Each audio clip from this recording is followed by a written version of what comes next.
Hello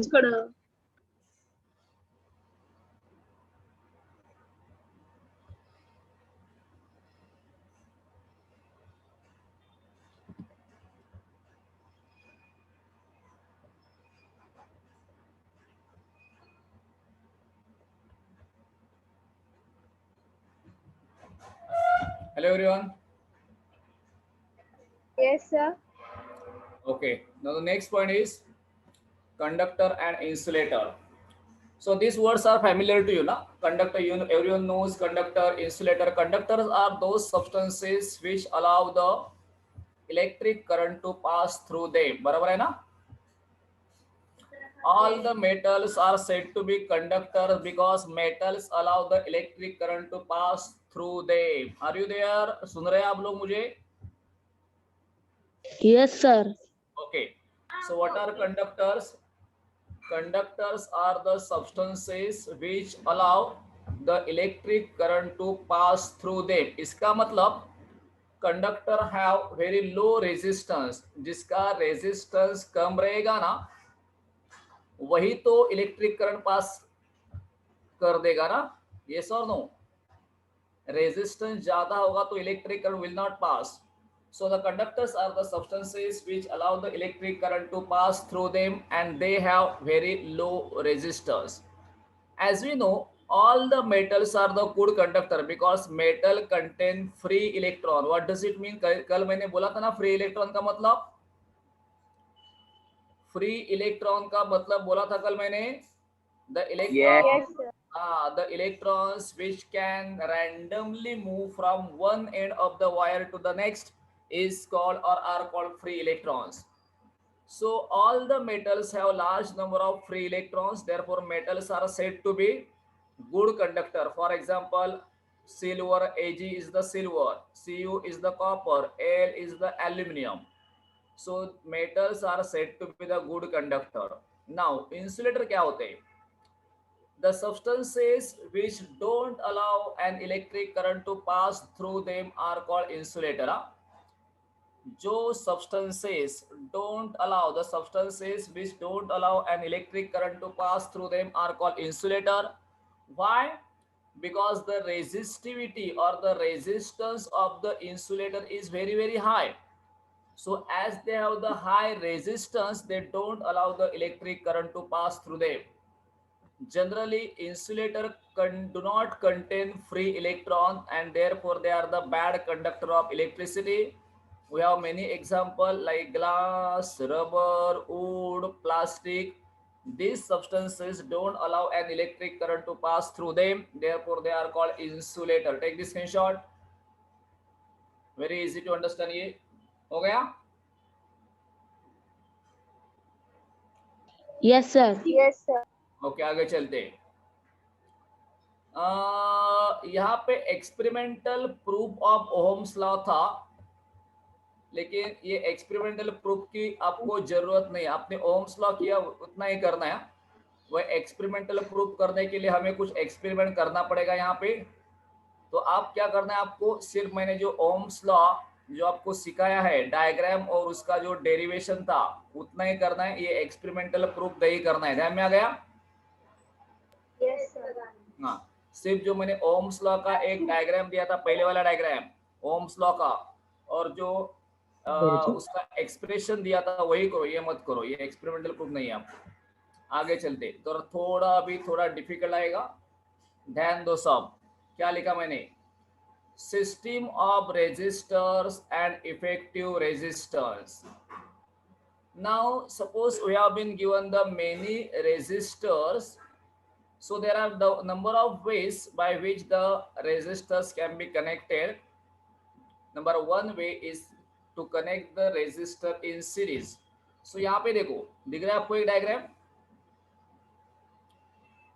दिख रहा है एक डायग्राम यहाँ पे? अरे है कि नहीं? Yes, sir. ओके. यहाँ पे R1 एक रेजिस्टर है, R2 एक दूसरा रेजिस्टर है और R3 एक तीसरा रेजिस्टर है. They are connected one after another. So this particular arrangement is called resistor in series. इसका मतलब when the resistors are connected one after another the system is called resistor in series. So यहाँ जान लो यहाँ पे now the three resistors are connected to the battery. Here is the battery, positive terminal of the battery, negative terminal of the battery, and ammeter is connected in the circuit. ये पूरे arrangement को हम ammeter बोले circuit बोलेंगे. So ये ammeter is connected in the circuit. This is the positive terminal, negative terminal. ये बात ध्यान दो यहाँ पे, positive terminal of the ammeter it should be connected to the positive terminal of the battery. ध्यान में रखो. इसी तरह से ये होल्ड मीटर है, the negative positive terminal of the voltmeter is also connected to the positive of battery. Negative terminal should be connected to the negative terminal of the battery. Getting it? समझ रहा है? Yes, sir. Everyone is clear with this? Now once again you tell me what is the function of ammeter. Tell me what is the function of ammeter.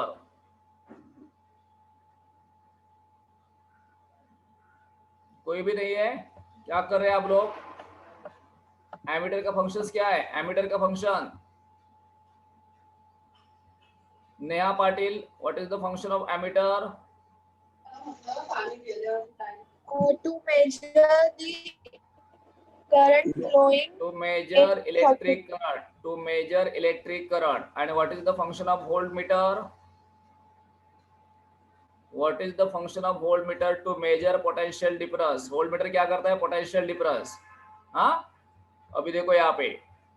हाँ, if the ends of the three resistors are connected so that they follow one after other in a single line, then the resistors are to be connected in series. So if the resistors are connected one after another, यदि मैंने resistor को एक single line में एक दूसरे के पीछे connect कर दिया, so this arrangement is called resistor in series.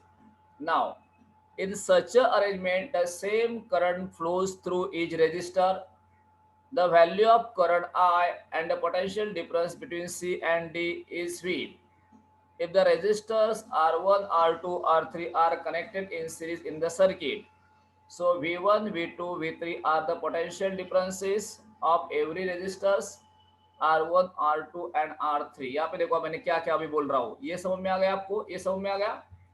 When the resistors are connected along a line one after another, it is called resistor in series. हो गया? पहला सेंटेंस क्लियर हो गया? अरे is the first sentence clear? Yes, sir. Okay, second sentence सुनो. When the resistors are connected in the series ना, the current flowing through the circuit is same.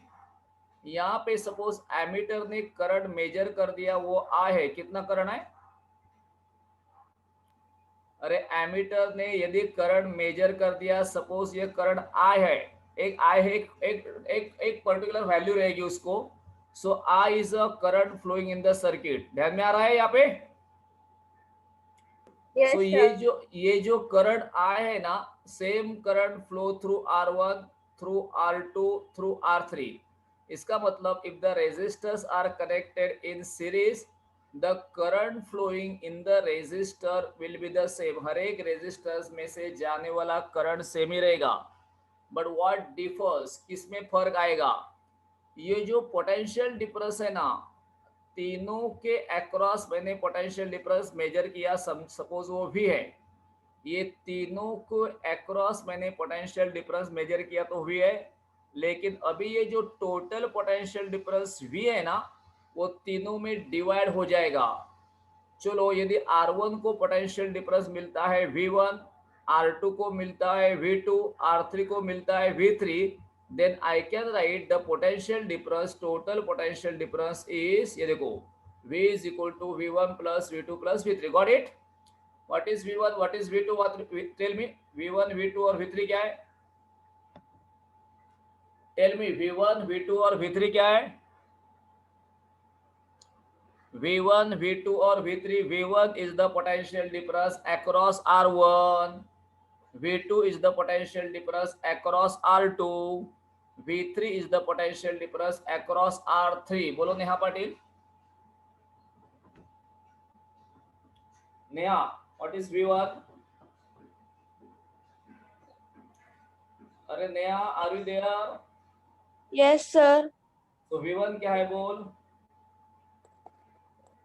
V1 is a potential difference across the R1. R1. Across R1. चलो बोल. V2 क्या है V2? V2 is the potential difference across the R2. Very good. V3 क्या है? V3 is the potential difference across the R3. और V क्या है? V V है total potential potential difference. Difference. V क्या है? V है टोटल पोटेंशियल डिफरेंस. समझ में आ रहा है? Yes, So sir. then we can write here V is equal to V1 plus V2 plus V3. हाँ, ये लिख सकते. Now देखो, if RS क्या है? S for series. हमने वो सब रेजिस्टर सीरीज में कनेक्ट कर दिए, इसलिए मैं क्या बोल रहा हूँ यहाँ पे, if RS is the effective resistance between C and D, then according to Ohm's law. अब ये इफेक्टिव रेजिस्टेंस का मतलब क्या होता है? ये तीन जो रेजिस्टर्स है ना, ये तीनों का जो इफेक्ट प्रोड्यूस करने वाला रेजिस्टर रहेगा ना, उसे बोलेंगे अब इफेक्टिव रेजिस्टर्स. इसका मतलब सपोज आपके पास एक बल्ब है जिसका पावर है 40 वैट, आपके पास दूसरा एक बल्ब है जिसका पावर है 60 वैट. यदि दोनों को आपने हटा दिया और उसकी जगह पे 100 वैट का एक बल्ब लगा दिया, तो 100 वैट वो दोनों का इफेक्टिव हो गया कि नहीं?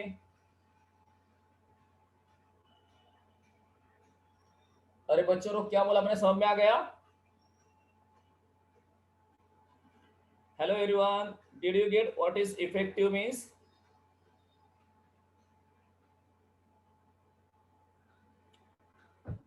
अरे स्वप्निल पार्टी, कुछ तो बोलो. इफेक्टिव का मतलब समझ में आ गया? नेहा तू बोल. Did you get what is effective means? Neha, hello Neha, hello. Yes, sir. अरे आप क्यों नहीं बोल रहे लोग? मुझे समझता नहीं ना आप है कि नहीं.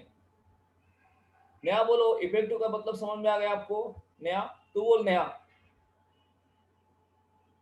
अरे ये सर दो. नेहा No, कुछ तो no, बोल. sir. No, sir. No sir. तो मैंने एग्जांपल अभी क्या दिया? बोला एग्जांपल मैंने दिया. आपने 40 वैट का बल्ब देखा है? आपने बल्ब देखा है क्या? बल्ब देखा है ना आपने? Yes, sir. ओके. सपोज वो बल्ब का पावर है 40 वैट. वैट में पावर एक्सप्रेस किया जाता है, शायद आपको मालूम नहीं रहेगा तो. नहीं, मैंने पढ़ाया है वैट, सेकंड चैप्टर में पढ़ाया है वैट. ठीक है. एक बल्ब का पावर है 40 वैट, दूसरे एक बल्ब का पावर है 60 वैट. दोनों का पावर टोटल मिला के कितना हो गया? 100 watt. 100 वैट. दोनों बल्ब का पावर होगा 100 वैट. अभी एक काम करो, वो दोनों बल्ब आपको हटाने हैं और उसकी जगह पे मैंने 100 वैट का एक ही बल्ब कनेक्ट कर दिया, तो वो एक बल्ब वो दोनों का इफेक्टिव हो गया कि नहीं? Yes, sir. इफेक्ट का मतलब दोनों का इफेक्ट प्रोड्यूस करने वाला, उसको बोलते हैं इफेक्टिव बल्ब. वो 40 वैट का और 60 वैट दोनों बल्ब का इफेक्ट जो प्रोड्यूस करेगा उसी बल्ब को बोलेंगे हम इफेक्टिव. इसी तरह से R1, R2 और R3, ये तीनों रेजिस्टेंस को मैं यदि मैंने हटा दिया और उसकी जगह पे यदि मैंने एक ही RS नामक एक रेजिस्टेंस कनेक्ट कर दिया, so this RS become effective resistance of R1, R2, R3. Got it? Got it? Yes, sir. हाँ. दो एक परसेंट चार्जिंग है. किसके घर में से आवाज आ रही है? Put off the mic. Mic बंद करो.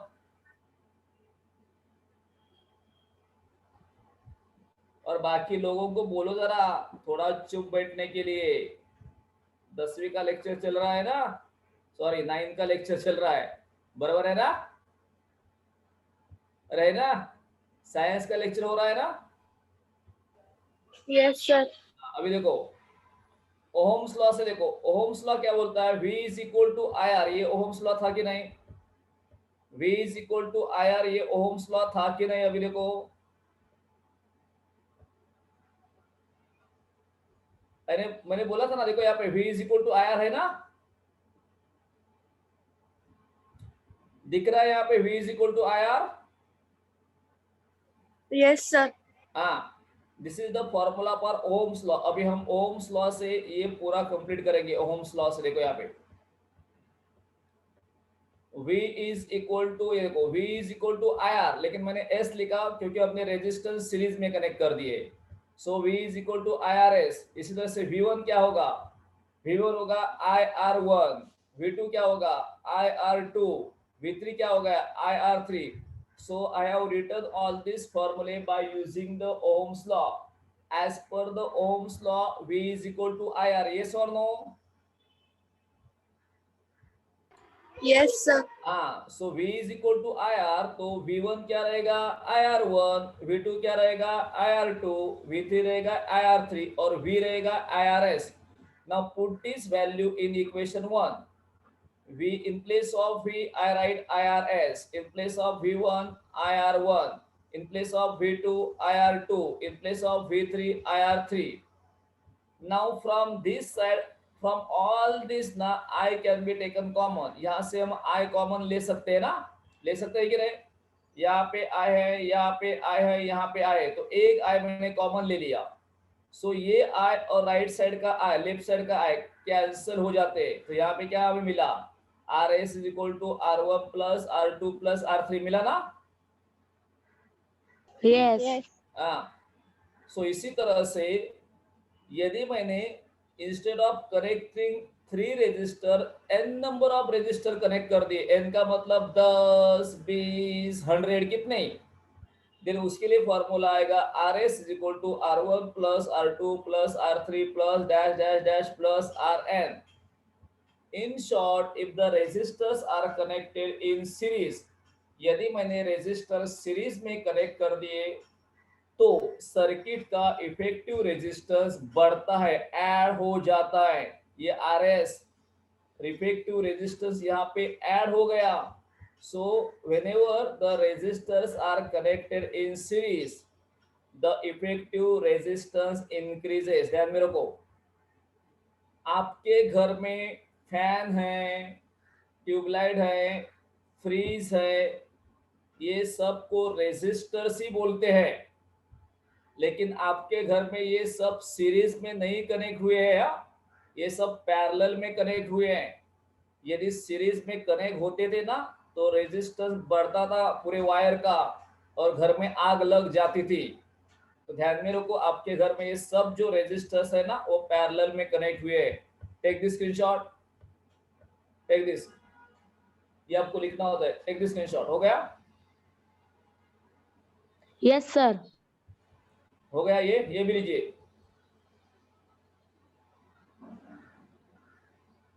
Yes, sir. ये भी लीजिए।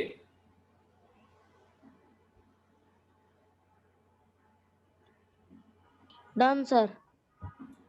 यहाँ पे क्या लिखा देखो, characteristic of resistors connected in series. यदि हम रेजिस्टर सीरीज में कनेक्ट करते हैं तो उसकी प्रॉपर्टीज क्या है। कैरेक्टरिस्टिक का मतलब यहाँ पे प्रॉपर्टीज। देखो पहला, the same current flows through each resistor. मैंने बोला था हर एक रेजिस्टर में फ्लो होने वाला करंट सेम था कि नहीं। अरे यहाँ पे R1, sir. R2 और R3 में से जाने वाला करंट सेम था कि नहीं। Yes, sir. हाँ, दूसरा, the effective resistance of the resistors is equal to sum of their individual resistors। देखो यहाँ पे ये इफेक्टिव रेजिस्टर बाकी सब रेजिस्टर के सम के बराबर है कि नहीं। The effective resistor is the sum of all resistors, बराबर है। Yes. Third, the potential difference between the two term extremes of the arrangement is equal to the sum of potential difference across the individual resistor। देखो यहाँ पे the potential difference V across the extremes, दोनों terminal के बीच में जो potential difference है, is it not the sum of the potential difference across all resistors? Yes और नो? अरे ये जो पोटेंशियल डिफरेंस है, total potential difference is equal to V1 plus V2 plus V3. So total potential difference across the terminal is the sum of all potential differences. बराबर है? Yes. Next, the effective resistance is larger than each of the resistors. देखो यहाँ पे RS R1 से बड़ा होगा, RS R2 से भी बड़ा होगा, RS R3 से भी बड़ा होगा. इसका मतलब जो इफेक्टिव रेजिस्टेंस है, टोटल रेजिस्टेंस हर एक रेजिस्टेंस से ज्यादा ही होता है. और last, this arrangement is used to increase the resistance in circuit. यदि आपको कोई भी सर्किट का रेजिस्टेंस बढ़ाना होता है ना, तो आपको सब रेजिस्टर सीरीज में कनेक्ट करने होते हैं. तो इसी तरह से ये भी स्क्रीनशॉट लीजिए, ये आपके बुक में वैसे तो है, लीजिए. हो गया? Yes, sir. और आपको ये Yes, लर्न करना है. आपने कुछ भी लर्न नहीं किया. कल मैंने बोला था करंट क्या होता है, पोटेंशियल डिफरेंस क्या है, सब लर्न करना होता है, तभी ये साइंस आएगा. साइंस है ना ये, तो ऐसे कोई सब्जेक्ट है तो लर्न कोई कौन करेगा ये सब? यार मेरे को ये सब लर्न करना है, कल मैं पूछूंगा फिर से एक बार. Today we stop now. Take your homework. Your homework is to write Ohm's law, पूरा ओहम्स लॉ लिखो डेरिवेशन तक, और लिखो ये resistor in series with diagram. लिख लिया आप लोगों ने? Write the Ohm's law with diagram and write the resistor in series with diagram. Ohm's law लिखने, रेजिस्टर इन सीरीज डायग्राम में लिखने. ठीक है? yes.